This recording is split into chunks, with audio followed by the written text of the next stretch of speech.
Hello everyone, welcome to the channel. In our today's video, we basically want to share with you our simple journey of turning a hobby into a full-fledged backyard farm. It all started when we bought two turkeys, a male and a female. Little did we know that this would eventually change our lives. As time went on, we realized we were hooked. Our little flock began to grow. Our female turkey laid about 12 eggs, and we hatched 10 poults, and before we knew it, we turned from two turkeys to about 12 turkeys. It was such a joy watching them interact and seeing new life come into our backyard. A typical day on our farm includes feeding them, cleaning their area, and just enjoying their company. It can be a bit of work, but we wouldn't trade it for anything. Remember that turkeys are not like chickens. When you let them out of the coop, you have to supervise them because they are not able to return on their own. So it can be a bit of work having to see basically how they feed from outside the coop and then having to return them back to their coop. We have learned so much along the way. One big lesson is patience. Turkeys can be a bit stubborn. We have learned about their diet, about how to take care of them, about how to keep them safe debtors. If you're thinking about starting your own flock, I would say do your research, but do not be afraid to jump in. We have known that, for example, our poults need to be kept away from their mothers. They need to be put in a cage. They need to be raised off the ground.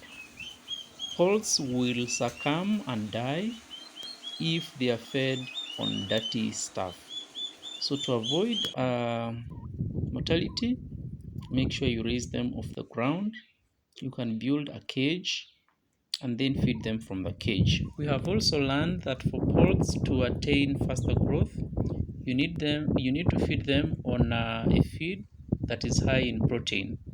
For us, we feed on pellet. The pellet that we feed on has about 32% protein, and we have been able to see significant growth when we feed on this kind of feed. Of course, a feed that is higher in protein, above 32%, would even be better, but for us, that is what we are able to afford as of now.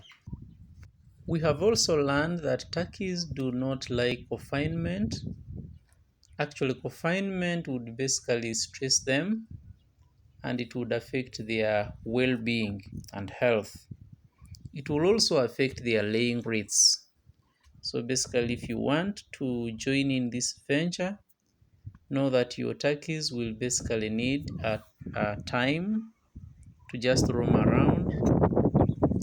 They will need time to feed on greens, and basically this will improve their well-being and also give you good laying rates. By the way, we have found turkeys to be one of the easy birds to keep because they basically eat anything. They will eat your food leftovers. They will eat anything that you throw around. They will scavenge for their own feed on worms, feed on grass, and basically feed on literally anything that you feel is no longer useful to you, the peels of your fruits, the peels of your food.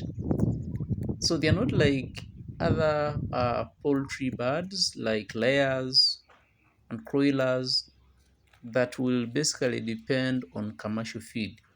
So this makes it easier for you to be able to keep them around without necessarily spending a lot on their feeding. The other thing that we have learned is that when eventually your female turkey is incubating the eggs, you need to feed it well. You need actually to keep the feed closer to the nesting box, basically to allow it easy access to the feed. You need to make sure that there is also water close to the nesting box, basically to give it easy access to the drinking water, and must make sure that the drinking water is clean, because we noticed that during incubation, female turkeys usually do not have the urge to feed and drink. So keeping the feed and water close to them will simply make it easier or entice them to feed. Actually, in some instances, some female turkeys have had to basically die out of starvation. So keeping the feed and water close will basically ensure that they are able to feed and they are able to hang on till the poults hatch. So this is one area that you need to keenly take interest in if you're to have your incubating turkeys basically survive. We have also learned to use basically natural immune boosters. Occasionally, we put the garlic extract in their drinking water. We also do ginger extract and add it in their drinking water.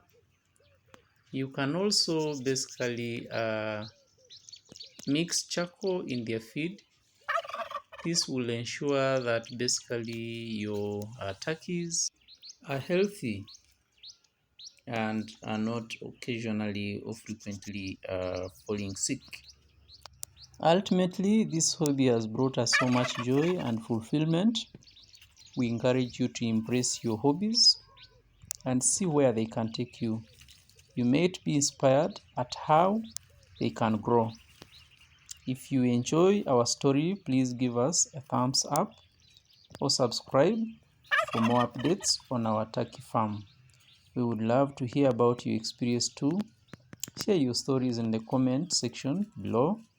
Thank you for watching and enjoy the rest of the viewing.